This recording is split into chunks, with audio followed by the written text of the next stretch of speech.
I love fantasy books. So, of course, I listen to a podcast called Fantasy Fangirls.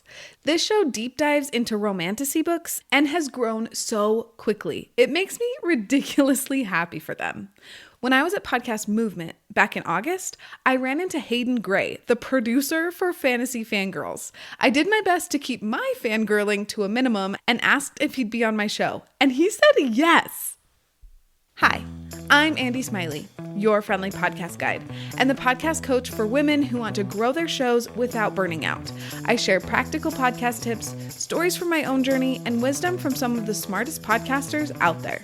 Hayden is definitely one of those smart podcasters, and today you'll hear our conversation about both traditional and more creative ways to grow your podcast. And if you start feeling overwhelmed, don't worry. I'll share one simple next step at the end of the episode to help you keep the ball rolling. But before we dive in, I have to tell you about my favorite way to grow a podcast, Pinterest. I don't have time to chase algorithms. Between driving kids everywhere, running my business, and reading fantasy books way past my bedtime, I needed a marketing strategy that didn't depend on posting every day.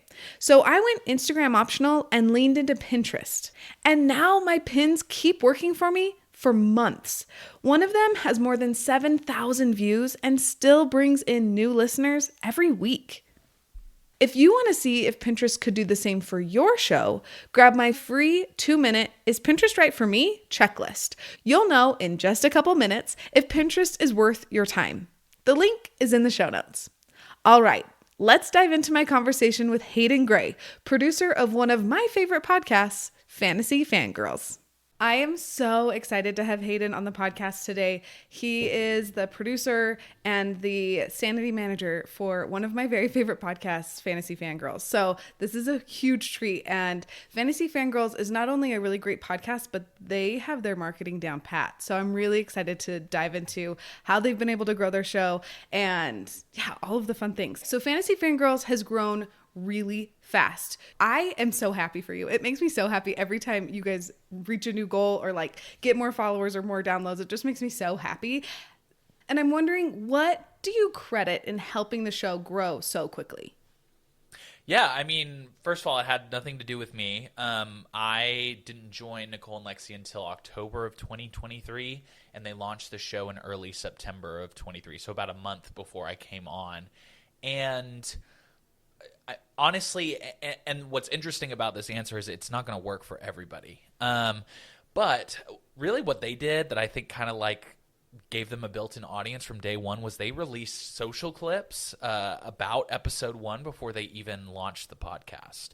And for anyone who's not familiar with the show, the first series that they covered was Fourth Wing by Rebecca Yarros, which had just recently come out and was just like this crazy sensation across Book Talk. There weren't many people who were, people were obviously talking about it, but there wasn't a deep dive podcast that really dug into it in a way that a lot of people were craving. And so I think as Lexi and Nicole started to release these clips of the show they were about to do, people started to see, oh my God, this is exactly what I've been looking for. I need to make sure I'm tuning in on day one. And so they were hoping for, I think it was 20 downloads in the first week.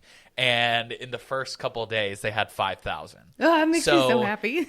Yeah, it's so funny because it's one of those kind of like overnight things. It's such a cliche of like, oh my gosh, everything changed overnight. But it really was that, and I think a lot of it just came down to them being really smart to release clips before the show even started.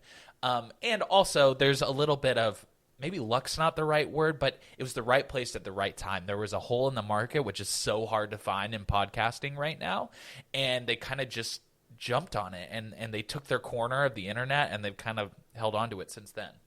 Definitely. And I think you're right. I feel like social media doesn't always work. Or at least, let me rephrase. I feel like Instagram and TikTok doesn't always work for marketing a podcast. It's really good at building a community. But like you said, if you can't find any other podcasts that are like yours and you want to let people know about it, Instagram and TikTok's a great way to make that happen. Yeah. Well, first of all, I feel like that you can tell from episode 1 that they love what they're talking about. Like they are passionate and they are having a good time. And I feel like people noticed that and they loved that even in just the clips. And so I feel like they love what they're doing, and also they found something that no one else was doing that they wanted to do. And I truly do think that that set them apart, along with the fact that it's a deep dive and not very many podcasts are doing book deep dives like they do, at least. Yeah, and I think the thing that was really interesting to me that I saw when I was considering going to work with Nicole and Lexi was that a huge issue in the podcast industry is like social media is great, but how do you get someone to click off of Instagram and move over to Spotify or to Apple Podcasts to actually listen to the show? And I was like, I don't know what the answer is, but they have figured it out.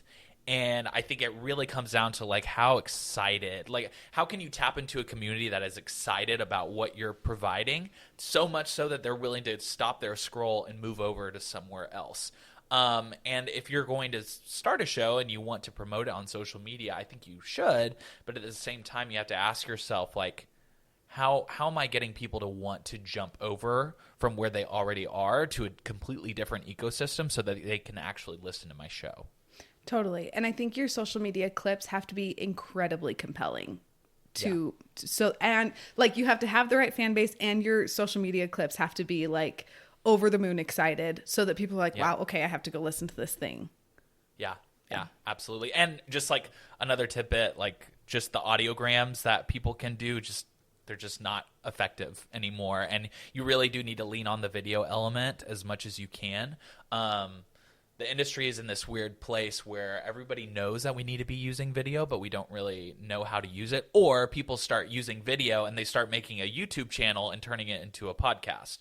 And so it's like one of those necessary evils, right? You have to figure out how video works within your own podcast universe, so to speak. And you have to put some real thought behind it, because otherwise you're just really going to be wasting time. I think a lot of shows post social clips just out of obligation. But you kind of have to ask yourself, okay, how can I get some kind of return on investment here? Whether it's like community building, to your point. Just because you post social clips doesn't mean it has to turn one-to-one into downloads. That can become its own living, breathing thing that you're building an asset for your show. But all that to be said, I think it's not just as simple as posting clips 99.9% of the time. Yeah, I totally agree. Okay, so we know that social media doesn't work for every podcaster. So what is the easiest or simplest strategy that the Fantasy Fangirls team has implemented to grow your show other than social media? Yeah, I was thinking about this question, and the thing that really comes to mind is like investing in our community. If you have a show and you're lucky enough to have a group of people who are invested in your show, pouring back into them is the easiest way to do like guerrilla marketing and word of mouth marketing. I can't tell you how many times a week we have people who will share the episode or share one of our clips on their own Instagram story. And that is just a really effective way for you to get in front of people with like-minded interests who you maybe not have reached yet. I mean, if you look at the bookish community, all these people follow each other. Everybody's following each other. Everyone's commenting on each other's videos and blah, blah, blah, blah, blah. And, but we're not going to reach every single one of them. But if Lexi and Nicole, let's say, for example, we go to these live events and we have these meet and greets. If Lexi and Nicole do a really good job of making this person feel seen and heard, one, that's a great experience for Lexi and Nicole, because doing that kind of stuff really fills their cup. But on the other end, it's really impactful for that listener, and they're more likely to reach out to their friends, tell them about the show, or even just share it on their social media. That has been like a huge component of us. And in terms of like a lift, yeah, I mean, obviously it takes the time and effort to invest in the community, but it doesn't cost $1 for the business. It's a very effective way for us to do marketing without having to spend actual dollars. Totally. And okay, so most of my listeners' shows aren't quite as big as Fantasy Fangirls yet. Sure. So I feel like not all of us have meet and greets to go to. But I think how that could be translated for like other podcasters is go to networking events, meet people face to face. Like, let them know how awesome you are. And then when they get home, they're going to listen to an episode, fall in love with you, and then tell their friends about you, right? It doesn't have to be a meet and greet, which, all of us can dream that one day we get there. Yeah. But it doesn't have to be that right now. You don't have to be like, well, I can't do that, so that doesn't work for me. Find other ways. And that's just an example. That's just an example where, like, for example, your version of a meet and greet can be like an Instagram Live. It can be if you have some kind of like forum community, whether it's Discord or whatever, where you guys are having like a weekly happy hour together. Like all these different things to make somebody feel like they're actually not just listening to your show, but a part of something bigger than that. Makes them actually want to sell the product, so to speak, to people that they come into contact with. Definitely. And we all know that the best way to grow your show, like bar none, is word of mouth, right? And the best way to get word of mouth growth is by helping your people fall in love with you and then become your biggest fans to share with other people. So what advice do you have for newer podcasters that are like, their show is launched, they've got a few episodes out, and they're like, okay, I am not scared of launching anymore. I know that I can do it, but now I'm looking to grow. What's your advice for those podcasters? Yeah, so one thing that is really difficult about podcasting is discoverability.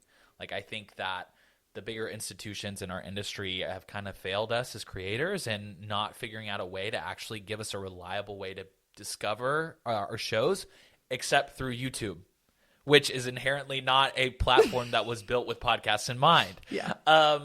And we've been talking about social media and how it's not always that effective for podcasts. So really what you have to do is you kind of have to take things into your own hands and ask yourself, where is my audience?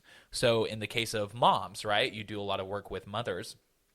I remember there was a friend of mine actually who started a podcast after she had her child, and she made it kind of her passion project.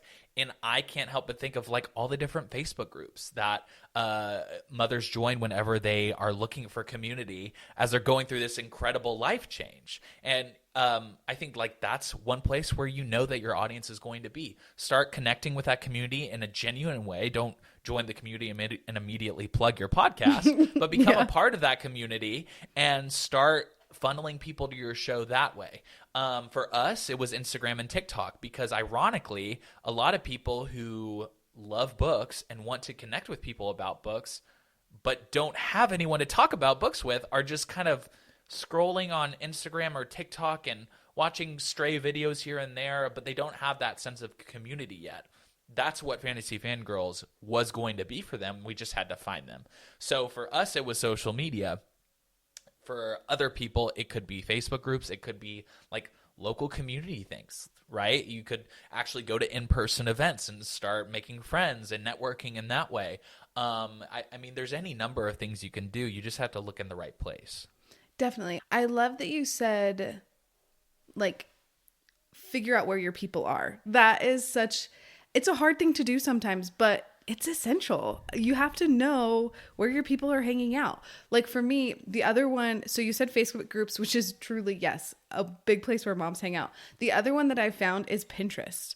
I use Pinterest for my podcast, and like it's really helped grow my show because honestly, not that many podcasters are using it. And also there are a lot of moms on Pinterest. And so when I finally, took a step back and was like, okay, where are my people really? And Pinterest was definitely not the first one on my list. But when I narrowed it down, I was like, you know what? Let's try it. And Pinterest has been such a good fit for me, but it is not the first one that you think of when you think of podcasts. So sometimes you have to get a little creative before you find where your place is to really invest to grow your show. Yeah, for sure. Or like if you have a business podcast, you would probably go to LinkedIn. Totally. It's just like, but we would probably never post on LinkedIn. It's Right. it's just not worth it for us. But for somebody who, my first job in podcasting was a B2B podcast production company. And it was the driest work I've ever done. But these people have, 100,000 followers on LinkedIn. And so there's some kind of market there. Totally. I love it. Okay. So have you and the Fantasy Fangirls team had any like aha moments around podcast growth? Like as you've been trying different things, I feel like podcasting is a lot of trial and error, a lot of experimenting. Yeah. Have you had any of those aha moments when it came to growth? Yeah. And, I think this is really relevant for people who feel like they're starting to really build some kind of community and starting to notice some of that traction in their community. The biggest moment for our business since we started was when Onyx Storm released, which was the third book of the Fourth Wing series in, I believe it was January of this year.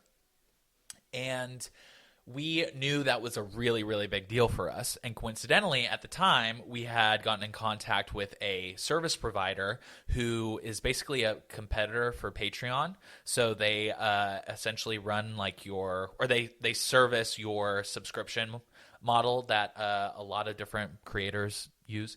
And it's better fees, it's an easier experience, blah, blah, blah, blah, blah. Anyways, all that being said, we were considering doing it, but we were terrified because getting people, like we said, to move from one place to the other is really, really difficult.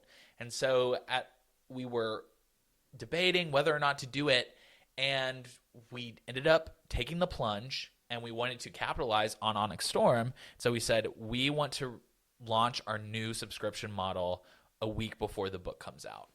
And in doing that, not only did our listenership grow just through Onyx Storm, but we also doubled our subscription revenue because of it.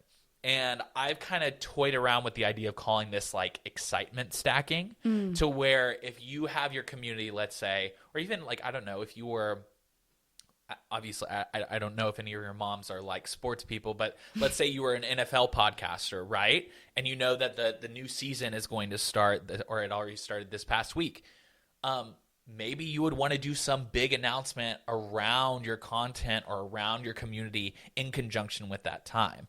And this comes back to knowing where your people are, not only just like physically, but emotionally. Like, people were so ready for this book to come out, and they were so excited to see what Nicole and Lexi had to say. And once they realized, like, oh, there's going to be extra stuff on this fan club, I have to sign up, basically. And so it was really serendipitous. Like, we were terrified that I was doing this, and we ended up having, I think it was, not only did we double our subscription revenue, but we had 90% of our current membership, our current people on Patreon migrate within like the first 2 weeks. That's awesome. And I seriously, I think part of it was obviously our planning from a marketing perspective, but the other part was just the level of excitement around the community in general about the new book. Definitely. Okay, I absolutely love that. I feel like you can, well, I think it would be a little bit harder with my podcast, but my podcast just isn't as exciting. Let's just be honest. It's fine. It's like got a lot of good information. It's got good information, but it's not exciting. But like, if you had like a Taylor Swift like fan club podcast, and you knew her, like her new album was coming out, have a big announcement then, or like, and then of course, then she got engaged on top of that. So like, it would just be a good thing for you. But like, I love the idea of plan your stuff around stuff that's already happening that your people are excited about. Like, that just makes sense. And it's not that hard to like piggyback on someone else's thing that they're already doing. Like you said, with Onyx Storm's coming out either way, we might as well take advantage of all these people being excited about it. Yeah. And I think like this is more relevant to people who are like reaction style shows, or like maybe covering more like fandom related stuff. I think that is like just such a great guiding light for like when something big is happening in your neck of the woods content wise. Like, don't just do, oh my gosh, reaction episode to this new book. Make it like a big deal for your community and your entire business, because like there's not going to be another time, for at least in our case, like we don't know when the next Fourth Wing book is coming out, but probably in the next 2 years. That is like the Super Bowl of excitement for this community. So like, why not take advantage of it? The Taylor Swift thing is a great point. Unfortunately, I think there was like, she announced she was going to be on the podcast 2 days before the podcast. And then, so there wasn't enough time. Yeah. But, I mean, imagine if somebody timed a big launch with her engagement somehow. I mean, that would have been amazing. If they just somehow knew, that would be pretty amazing. Yeah, that'd be crazy. That'd be crazy. Anyways, but, yeah, it's just so interesting because we've been talking about like how hard it is to grow a podcast. And like, at some point, like if you're making content about somebody else's work or about something else, like you're already benefiting off the backs of the excitement that somebody else is drumming up. Just lean into it all the way. That just makes your marketing plan a lot easier than having to like think about like, oh, how many clips do I need to post and exactly how exciting do they need to be and what trends do I need to follow? It makes it a lot simpler. Definitely. I feel like a lot of it is like for reaction podcasts, and there are a lot out there, and there are good ones out there. I do feel like you can benefit from stuff. Like, I don't know if my podcast could benefit from Onyx Storm being released, but if I know most of my listeners, they have a podcast, but also they're like avid readers, why not take advantage of Onyx Storm? Or, I feel like Taylor Swift would be a good one. Most females on planet Earth, at least the ones that speak English, like Taylor Swift or know about her. So that would be an easy one to be like, hey, I could even just be like, okay, this season I'm changing the color of my like podcast icon to be her colors because why not? Right? Like, I feel like you can do it in other ways, even if it's not like directly related to your show. But like you said, just lean all the way in. If you're going to do it all the way. Yeah. Or with moms, it's like back to school. Totally. Like every year, like that's a great season for, parents have a little bit more time, maybe. I mean, granted, I'm not a parent, so I won't speak for them. But also there's, that's probably a time where that's a huge adjustment for parents. And so this is a great opportunity for your show to be like, hey, I might have some answers for you, or I might help you feel not so alone in this moment that might be really challenging for you. And so, I mean, you could do like a back-to-school series every year. Not to get too in the nitty-gritty of it, but I think you can find something for just about every single niche. Oh, for sure. You just have to get creative. And the thing is that most people don't want to spend time getting creative with trying to figure it out. So if you spend that time trying to figure it out, the likelihood of your success goes up significantly. Yeah, absolutely.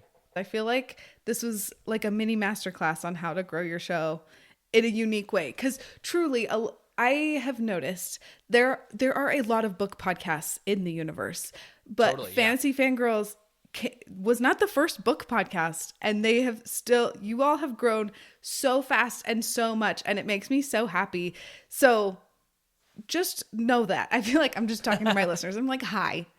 Just know that even if your podcast is not the only one in your genre, Fantasy Fangirls shows you that you can grow even if you're the like 200th podcast in your genre.